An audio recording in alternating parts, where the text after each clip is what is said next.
Hello guys, welcome to my YouTube channel Econ with Nash, where I explain the basic concepts of economics in detail. We are doing microeconomics and it's part 9 of microeconomics, and today we will discuss the cardinal utility approach. So in the previous video we discussed about what is utility, what is a consumer, and हमने cardinal utility और ordinal utility बहुत short में discuss करा था. So today हम लोग cardinal utility approach को बहुत डिटेल में पढ़ने वाले हैं. इससे कौन कौन से लॉज ड्राइव होते हैं वो सब हम लोग बहुत डिटेल में पढ़ेंगे. So now let us start. So first of all हमें इसका इंट्रोडक्शन में बस बहुत शॉर्ट सी चीज़ देखनी है, वो है हमें इसके इकोनॉमिस्ट का नेम किस किसने दिया. कार्डिनल यूटिलिटी में हम लोगों ने क्या पढ़ा था? कार्डिनल यूटिलिटी में पढ़ा था हम लोगों ने कि जो यूटिलिटी है वो है क्वांटिटेटिव, मतलब हम उसे नंबर्स में मेजर कर सकते हैं. तो इस बिलीफ को कौन कौन मानता था पहले हम ये देख लेते हैं. तो गॉसिन, हम लोग को इनका सिर्फ और सिर्फ सरनेम देख लेते हैं क्योंकि इकोनॉमिक्स में सरनेम से ही इकोनॉमिस्ट को जाना जाता है. सो Gaussian, here we have Jevons, Walras and Menger.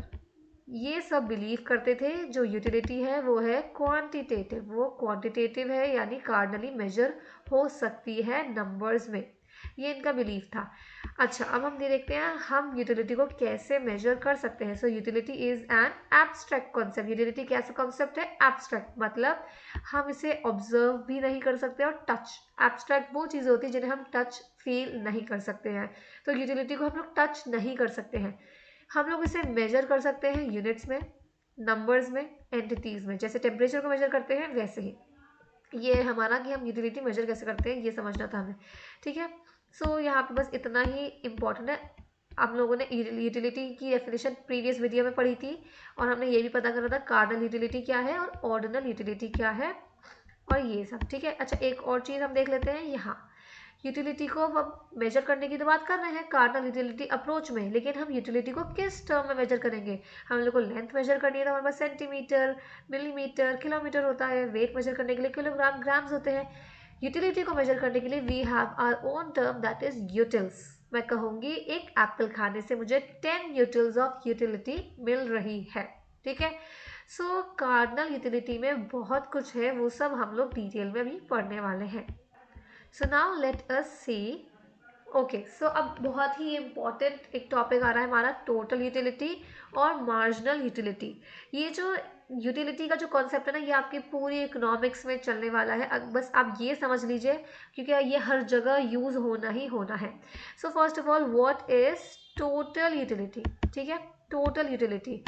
So total utility, अब इसकी डेफिनेशन देखते हैं. Total utility refers to the amount of satisfaction from consumers entire consumption of a commodity. total utility क्या है? वो amount of total satisfaction consumer is getting from entire consumption of a commodity. ठीक है. जैसे मान लीजिए कंज्यूमर एप्पल्स कंज्यूम कर रहा है तो 1 एप्पल खाने से उसे 10 यूनिट्स ऑफ यूटिलिटी मिल रही है. 2 एप्पल्स खाने से उसे 20 यूनिट्स ऑफ यूटिलिटी मिल रही है. 3 एप्पल्स खाने से 25 यूनिट्स ऑफ यूटिलिटी मिल रही है. तो वो सबको ऐड करेंगे, जो आएगा वो है हमारा टोटल यूटिलिटी. टोटल यूटिलिटी को हम कैसे लिखते हैं? T U. Simple, T U is a total utility.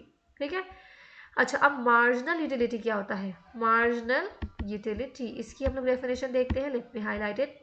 Okay, so marginal utility is the amount of utility a consumer derives from consuming the last, that is marginal unit. अच्छा, ये easy वाली ये है. Marginal utility can be defined as the amount of utility a consumer drives from the consumption of an additional unit of commodity. एक additional unit of commodity consume करने से कितनी उसको यूटिलिटी मिल रही है उसे हम मार्जिनल यूटिलिटी कहते हैं. मैंने जैसे कि आपको एग्जाम्पल दिया था कि मुझे 1 एप्पल खाया मुझे तो मुझे 10 यूनिट्स ऑफ यूटिलिटी मिल रही है. ठीक है. मैंने 2 एप्पल खाया तो मुझे 15 यूनिट्स ऑफ यूटिलिटी मिल रही है. 15 यूटिल्स मिली. 1 एप्पल से 10, 2 एप्पल से 15. तो मैंने क्या करा, एक एडिशनल यूनिट खाया. मैंने 1 की जगह 2 खाए तो मेरी कितना यूटिलिटी में चेंज आया? 5 का चेंज आया. कितना चेंज आया मेरी यूटिलिटी में? 5 का चेंज आया. ये मेरी मार्जिनल यूटिलिटी है. जो हमारा यूटिलिटी में चेंज आता है, क्यों? एक एडिशनल यूनिट खाने से, उसे हम मार्जिनल यूटिलिटी कहते हैं. See, marginal utility can also be defined as the change in total utility resulting from the change in the consumption. Consumption में चेंज आने से जो टोटल यूटिलिटी में चेंज आता है उसे ही हम मार्जिनल यूटिलिटी कहते हैं। मेरा कंजम्पशन 1 की जगह 2 हुआ, चेंज आया, तो मेरी यूटिलिटी में भी 10 की जगह 15 हो गई। कितना चेंज आया? 5 का। ये मेरी मार्जिनल यूटिलिटी होती है। मार्जिनल यूटिलिटी को हम लोग MU भी कहते हैं और MR भी कहते हैं। ठीक है, MR यहाँ लिखा है बट मैं प्रेफर करती हूँ MU कहना। ठीक है, अच्छा, मार्जिनल यूटिलिटी को हम लोग कैलकुलेट कैसे कर सकते हैं? Delta TU upon delta C. अच्छा, डेल्टा, ये ट्राइंगल जो है इसे हम डेल्टा कहते हैं, DELTA। डेल्टा का मतलब चेंज आना। जो चेंज हम लोग कहते हैं कि इसमें चेंज आया, तो हम वो इस ट्राइंगल से डिनोट करते हैं। ठीक है, सो ये हमारा डेफिनेशन था। इसकी टेबल पढ़ेंगे ना, सब कुछ समझ में आ जाएगा। तो यहाँ पे चिकन पैटीज लिखा है, vegetarians can assume paneer patty और आलू पैटी। ठीक है, तो मैं पैटी बेस कहती हूँ। सो मैंने 0 पैटी खाई, मुझे 0 यूनिट्स ऑफ यूटिलिटी मिलेगी, जाहिर सी बात है। मैंने 1 पैटी खाई, 1 पैटी खाने से मुझे 10 यूनिट्स ऑफ यूटिलिटी मिलेगी। आप इसे इग्नोर करिए, हमारा जो 0 को हटा लेते हैं हम लोग, यहाँ पे 0 लेना बेकार है। और हम लोग जो फर्स्ट हमारी जो यूनिट होती है उसमें हमारी यूटिलिटी 0 ही होती है, हमेशा 0 की होती है, क्योंकि हम लोगों ने अभी खाना स्टार्ट करा ही था। Marginal utility change in utility होता है, तो चेंज अभी कुछ नहीं आएगा क्योंकि अभी अभी हमने स्टार्ट ही करा है खाना। अच्छा, 2 यूनिट्स, अब मैंने 1 पैटी खाई तो 10 यूटिल्स, 2 पैटी खाई तो मुझे 19 यूटिल्स मिली। तो कितना चेंज आया? 10 से 19 हो गए, तो 9 का चेंज आया। तो मेरी ये क्या है? मार्जिनल यूटिलिटी है 9। तो हम लोग कैसे सॉल्व करते हैं? TU और हम लोग TU2 में से TU1 माइनस करेंगे, तो वो हम लोग 19 में से हमने 10 माइनस करा है। ठीक है, इसको हम ऐसे भी लिखते हैं। मैंने यहाँ पे आपके लिए एक फॉर्मूला लिख के दिखाया है मार्जिनल यूटिलिटी को निकालने का। मार्जिनल यूटिलिटी निकालने का ये फॉर्मूला है TUN माइनस TUN माइनस 1। मतलब हमें किसी भी यूनिट की अगर हमें निकालनी है MU, ठीक है, मार्जिनल यूटिलिटी निकालनी है, मान लीजिए 4 है, N की जगह 4 आ गया, N की जगह 3 आ गया, TU मुझे 3 की निकालनी है, तो मैं TU3 लिखूंगी। TU3 मेरा क्या है? 26 है, 26 TU3 है, मैंने यहाँ 26 लिखा। और TUN माइनस 1, यानी पहले n की जगह 3 आ रहा था, अब यहाँ n माइनस 1, 3 माइनस 1 ये मतलब 2, TU2 यहाँ आएगा, पुरानी यूटिलिटी यहाँ आएगी। तो हम ऐसे निकालते हैं, जो यूटिलिटी नई वाली है वो हम पहले लिखते हैं, उसमें से माइनस करते हैं पुरानी वाली, जो हमारा नंबर आएगा वो हमारी मार्जिनल यूटिलिटी बनकर निकलेगी। तो 26 माइनस 19 हमारा 7 आ रहा है। ठीक है, तो ये मैंने आपको ये इतना डिटेल में इसलिए समझाया क्योंकि बहुत इंपॉर्टेंट है, आपको ये याद रखना बहुत ज़रूरी है। ठीक है, सो टोटल यूटिलिटी हमारी जो सारी यूटिलिटी को हम निकालेंगे, जो कंप्लीट सेटिस्फैक्शन मिल रहा है वो टोटल यूटिलिटी है 10 मिल रहा है। 1 से 2 से हम लोगों ने 19 मिल रहा है, मतलब 10 भी ऐड है इसमें। 9 जो हुआ है वो एक्स्ट्रा यूनिट खाने से हुआ है 9, और पुरानी यूनिट को भी ऐड करके आ रही है टोटल यूटिलिटी। ठीक है, पुरानी यूनिट को ऐड कर करके हमारी टोटल यूटिलिटी निकलती आती है। Marginal utility x additional unit खाने से कितना चेंज आया यूटिलिटी में हमारी, तो वो हमने अभी यहाँ पे निकाल लिया। ठीक है, सो प्लीज़ इसे याद रखिएगा, समझ में नहीं आए तो मुझे फिर से बताइएगा, मैं आपको एक सेपरेट वीडियो इस सॉल्यूशन पे एक क्वेश्चन में सॉल्व करके दिखा दूंगी आपको। ठीक है, अच्छा, अब इसे ग्राफ में समझना भी बहुत इंपॉर्टेंट है। सो बहुत सिंपल से ग्राफ होते हैं। टोटल यूटिलिटी में आपको मैं एक चीज़ दिखाती हूँ, टोटल यूटिलिटी हमारी इंक्रीज होती जाती है, इंक्रीज होती जा रही है। ठीक है, मार्जिनल यूटिलिटी हमारी पहले इंक्रीज होती है, फिर डिक्रीज होना स्टार्ट हो जाती है। ठीक है, टोटल यूटिलिटी इंक्रीज हो रही है 10 से 19, 19 से 26, 26 से 30, 30, लेकिन एक टाइम पर आके ना टोटल यूटिलिटी भी कम होना स्टार्ट हो जाती है। क्यों? उसका भी रीज़न हम लोग समझेंगे। ठीक है, अच्छा मैं बताती हूँ, जैसे पैटी, एक खाई पैटी 10 मिला, 2 पैटीज खा ली मैंने, मुझे भूख लग रही थी, मैंने एक पैटी खाई, मुझे 10 यूटिल्स ऑफ सेटिस्फैक्शन मिला। मुझे और भूख लग रही थी, मैंने 2 पैटीज खा ली, मुझे 19 यूनिट्स मिला। और भूख लग रही थी, मैंने 3 पैटीज खा ली, 26 मिला। और भूख लग रही थी, मैंने 4 पैटीज खा ली। अब मेरा पेट भर गया, अब मुझे और भूख नहीं लग रही है। अब मैं 5 पैटीज खाऊंगी ना, मुझे उतनी यूटिलिटी मिलेगी। अब मुझे ज़रूरत से ज़्यादा खाना पड़ रहा है।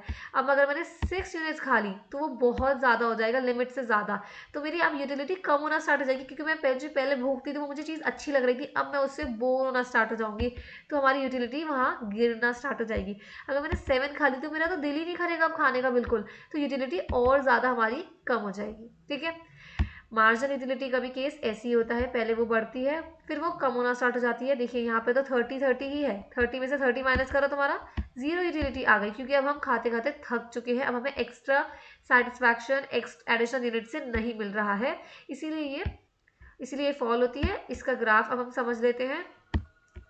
ओके, सो जैसे कि हमने देखा था, ज़ीरो से खाना स्टार्ट करा तो हमारी टोटल यूटिलिटी ज़ीरो से स्टार्ट हुई, इंक्रीज होती गई, भूख ज़्यादा थी, हमने खाया खाया खाया, ठीक है, पेट भर गया अब हमारा। अब यहाँ पे हमारा कॉन्स्टेंट यूटिलिटी थोड़ी सी सेम हो गई, अब यहाँ से ये फॉल हो जाएगी, ठीक है, ऐसा होता है। मार्जिनल यूटिलिटी हमारी मिड से स्टार्ट होगी, ज़ीरो से स्टार्ट नहीं होती है, क्योंकि ज़ीरो से हमारा एडिशनल यूनिट होता है ना, तो एडिशनल यूनिट में हम जीरो से स्टार्ट नहीं करते, हम लोग मिड से स्टार्ट करते हैं। वैसे तो आप यहाँ से भी स्टार्ट कर सकते हैं, ये एक साथ बनाया तो यहाँ दिखा दिया उन्होंने। हमारी मार्जिनलिटी नेगेटिव जाएगी, कम होती रहेगी, कम होती होते होते होते होते वो कभी कभी नेगेटिव भी चली जाती है, ठीक है। तो ये इनके कर्व्स हैं, अगर मैं अलग अलग आपको बना के दिखाऊँ तो इनके कर्व्स ऐसे बनकर आएंगे। ये मेरी टोटल यूटिलिटी यहाँ से निकल के ऐसी होगी, this is my total utility, ठीक है। और मार्जिनल यूटिलिटी मेरी ऐसे जाएगी, ठीक है, ये मेरी मार्जिनल यूटिलिटी है। So this was utility on curves, ठीक है। अच्छा, मैंने आपको बताया था कि वो फॉल हो जाता है, यूटिलिटी नीचे गिरने स्टार्ट हो जाती है ना, अभी अभी बताया, उसे हम कहते हैं law of diminishing marginal utility. मैंने आपको उधर एक्सप्लेन ज़्यादा डिटेल में नहीं करा, क्योंकि अब हम यहाँ एक्सप्लेन करेंगे, बहुत डिटेल में पढ़ेंगे law of diminishing marginal utility, जिसे हम लॉ ऑफ डीएमयू भी कहते हैं। डिमिनिश मतलब कम होना, मार्जिनल यूटिलिटी का, मार्जिनल यूटिलिटी कम क्यों होती है देखते हैं, ठीक है। सो ये this law is the main instrument use in cardinal utility analysis. Cardinal utility analysis में मेन इंस्ट्रूमेंट है जो यूज होता है कंज्यूमर बिहेवियर में। ये एक्सप्लेन करता है कि demand curve of a specific commodity is downward sloping. ये एक्सप्लेन करता है क्यों किसी स्पेसिफिक कमोडिटी का डिमांड कर्व डाउनवर्ड स्लोपिंग क्यों है, ये एक्सप्लेन करता है। It also explains the elasticity of demand for product. ये प्रोडक्ट की इलास्टिसिटी ऑफ डिमांड भी एक्सप्लेन करता है, और डिमांड कर्व डाउनवर्ड स्लोपिंग क्यों है ये भी एक्सप्लेन करता है। तो इस लॉ की मेन थीम क्या है? The additional units of a specific commodity are worth less and less to a consumer as more of the commodity he she consumes। मतलब एडिशनल यूनिट्स, किसी स्पेसिफिक कमोडिटी की एडिशनल यूनिट्स वो कम होती जाती हैं, वो उसकी जो वर्थ है उनकी वो कम होती चली जाती है, कम होती चली जाती है जैसे जैसे हम ज़्यादा से ज़्यादा वो खाते हैं, ठीक है। In other words, marginal utility of a specific commodity declines as more of it is consumed। मतलब marginal utility किसी specific commodity की कम होती है, जैसे जैसे हम लोग वो ज़्यादा खाते हैं उस commodity को, वो कम हो जाती है। जैसे मैंने आपको पैटी का एग्जाम्पल दिया, एप्पल का देती हूँ, मुझे भूख लग रही थी, मैंने एक एप्पल खाया, मुझे यूटिलिटी मिली। भूख थी, मैंने 2 एप्पल खाए, ज़्यादा भूख थी, मुझे और यूटिलिटी मिली। 3 एप्पल्स खाए, अब मेरा पेट 3 एप्पल्स में भर गया और मुझे यूटिलिटी मिल गई। अब मैंने 4 एप्पल्स खाना स्टार्ट करा, अब मैं 4 एप्पल खाऊंगी, मेरा तो पेट भरा हुआ है, तो मेरा दिल करेगा खाने का? नहीं। अब मेरा पेट भरने लगा, मेरा अब दिल नहीं करेगा, तो मेरी यूटिलिटी कम होती जाएगी। 6 एप्पल्स खा लिए तो मेरी यूटिलिटी और ज़्यादा कम हो जाएगी, क्योंकि अब मुझे नहीं खाना, वो मेरा पेट भर गया। तो जैसे जैसे हम ज़्यादा कंज्यूम करते हैं ना उस चीज़ को, हमारी यूटिलिटी कम होती रहती है, ठीक है। सो अब हम इसके अजम्पशंस पढ़ते हैं। ये हमारा सिंपल सा लॉ ऑफ डीएमयू का सिंपल सा मीनिंग मैंने आपको एक्सप्लेन कर दिया, आपको इसकी डेफिनेशन पढ़ाई, इसका मेन थीम, ये सब आप याद रखिए, ये बहुत ही सिंपल सी चीज़ है, ठीक है। अब हम देखते हैं अजम्पशंस क्या है इसके, ठीक है। तो अजम्पशन सबसे पहला आ जाता है given time period. Given time period में होना चाहिए, ये लाइफ टाइम के लिए नहीं देखेंगे हम लोग, एक पर्टिकुलर टाइम पीरियड में हम लोग देखेंगे कि हम लोग कितना कंज्यूम कर रहे हैं। जैसे कि if you drink 10 cans of cold drink during the whole day, the idea of diminishing marginal utility will not hold. हम पूरा दिन, अगर पूरे दिन में तो आपका पेट फिर खाली हो जाएगा, फिर आप पी लिया, फिर खाली हो जाएगा, फिर पी लिया, तो ऐसे तो यूटिलिटी वैसी की वैसी रहेगी। हम लोग एक पर्टिकुलर टाइम पीरियड देखेंगे कि इस टाइम में अब एक खाया, फिर से दूसरा खाया, फिर से तीसरा खाया, फिर से चौथा खाया, उसमें देखेंगे, तभी आपकी यूटिलिटी कम हो जाएगी। आप लंबे टाइम पीरियड में यूटिलिटी कम नहीं होगी, क्योंकि फिर खा के भूल जाएंगे, फिर से खा लेंगे, तो उसमें यूटिलिटी का कोई असर नहीं होगा।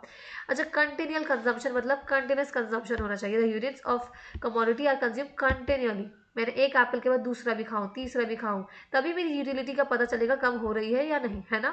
फिर normal behaviour of the consumer, consumer का बिहेवियर नॉर्मल होना चाहिए, मतलब कंज्यूमर मेंटली स्टेबल होना चाहिए। अब एक मेंटली स्टेबल पर्सन नहीं है, वो थोड़ा नॉर्मल है, तो उसको तो यूटिलिटी का कोई फर्क ही नहीं पड़ेगा। एक रैशनल कंज्यूमर होना चाहिए, तभी हम लोग की ये law of DMU, law of diminishing marginal utility successful रहेगा। अच्छा, अब आता है standard units of the commodity. मतलब the units of the commodity must be standard, that is a can of cold drink, a glass of juice. मतलब standard units होनी चाहिए कि एक हम कैलकुलेट उन्हें हम लोग मेजर कर सकें, हम लोग काउंट कर सकें, ऐसी यूनिट्स होनी चाहिए। A glass of juice, a cone of ice cream, ऐसे। Consumption of other commodities is given, और दूसरी कमोडिटीज़ का जो कंजम्पशन है वो हमें पता होना चाहिए और वो कांस्टेंट होगा। दूसरी कमोडिटीज़ का कंजम्पशन कांस्टेंट होगा तभी हम एक कमोडिटी के लॉ ऑफ डीएमयू निकाल पाएंगे, ठीक है। अच्छा, अब ये देखते हैं इस लॉ के पीछे क्या लॉजिक है, ठीक है, ये क्वेश्चन आ सकता है। तो अब ये बड़े सिंपल सा है। आर वॉन्ट्स आर अनलिमिटेड, हमारी वॉन्ट्स अनलिमिटेड है। However, the want for a specific commodity is not unlimited. We can meet it. ठीक है, हमारी wants तो सारी अनलिमिटेड है, लेकिन एक स्पेसिफिक कमोडिटी की want अनलिमिटेड नहीं होती है। हम लोगों को अगर वो चीज़ जब मिल जाती है फिर हम उससे बोर हो जाते हैं, ठीक है। सो फॉर एग्जाम्पल, मुझे खाना खाना था, भूख लग रही थी, मैंने खाना खा लिया, मेरा पेट भर जाएगा तो फिर मेरी वांट उसके लिए ख़त्म हो जाएगी ना। ऐसे ही हमारा लॉ ऑफ डीएमयू काम करता है। लेकिन एक और इम्पॉर्टेंट चीज़, the law of diminishing marginality does not work on money. Money पर नहीं काम करेगा, क्योंकि मनी आता जितना आए जितना आए उतना कम है। गोल्ड, लग्जरी आइटम्स, इन सब पे वो वर्क नहीं करेगा। अल्कोहलिक प्रोडक्ट्स पर भी वर्क नहीं करेगा। क्यों? क्योंकि अल्कोहल पीने के बाद उसे और चाहिए होती है, उन्हें जितनी मिल जाए उतनी कम है, ठीक है। सो ये आपको याद रखना है। देखिए यहाँ पे आ गए exceptions of the law. The law of diminishing marginal utility is plausible for most consumers. यहाँ पे मैं आपको देखिए अल्कोहलिक प्रोडक्ट्स जितना पियो उतना कम है। अच्छा, कुछ ऐसे एडिशनल स्टैम्प्स, अच्छा कुछ ऐसे स्टैम्प कलेक्टर्स होते हैं, जैसे कोई कलेक्टेबल आइटम्स होते हैं, तो लोग अपना कलेक्शन बढ़ाना चाहते हैं, उससे उनकी डीएमयू यानी डिमिनिशिंग मार्जिनल यूटिलिटी कम नहीं होगी। रेयर पेंटिंग्स हो गई, कलेक्टेबल आइटम्स होते हैं, उससे भी यूटिलिटी कम नहीं होती है। अल्कोहलिक प्रोडक्ट्स, ड्रग्स, इन सब से यूटिलिटी कम नहीं होती, जितना दो दो उतना कम है। मनी, मनी की यूटिलिटी कम नहीं होती है। गोल्ड हो गया, डायमंड्स हो गए, ज्वेलरी आइटम्स, इन सब के लिए ये अप्लाई नहीं होता है, ठीक है। सो generally economists however generally treat such cases of increasing marginal utility as anomalies। मतलब ये ने जो इंक्रीजिंग मार्जिनल यूटिलिटी के जो केसेस हैं इन्हें अनोमली अज्यूम करते हैं, इसको डिमिनिशिंग मार्जिनल यूटिलिटी में नहीं लिया जाता है, ठीक है। सो हम लोग से वही प्रोडक्ट्स को लेते हैं जिनकी डिमिनिश हो सकती है यूटिलिटी, जैसे जैसे कंजम्पशन इंक्रीज होता है, बस that's it in law of diminishing marginal utility. ये मैंने आपको इसका अजम्पशंस पढ़ाए, इसके एक्सेप्शंस पढ़ाए, इसकी मैंने आपको लॉ समझाया, लॉजिक भी बताया, ठीक है। कार्डिनल यूटिलिटी हमारी कंप्लीट हो गई है, इसमें और कुछ आपको पढ़ने की नीड नहीं है। That's it for today. I hope you understand everything. अगर आपको समझ में आया, अगर आपको वीडियो पसंद आई, please do let me know in the comments. Please if you liked the video that will be very great. Please आप वीडियो लाइक करिए, सब्सक्राइब करिए चैनल, और मैं आपके लिए ऐसी ही वीडियोस लाती जाऊंगी, और मैं कोशिश करती हूँ कि हमेशा मैं इम्प्रूवमेंट के साथ कोई वीडियो लेकर आऊँ, ठीक है। So thank you so much, stay tuned till then, thank you, bye bye.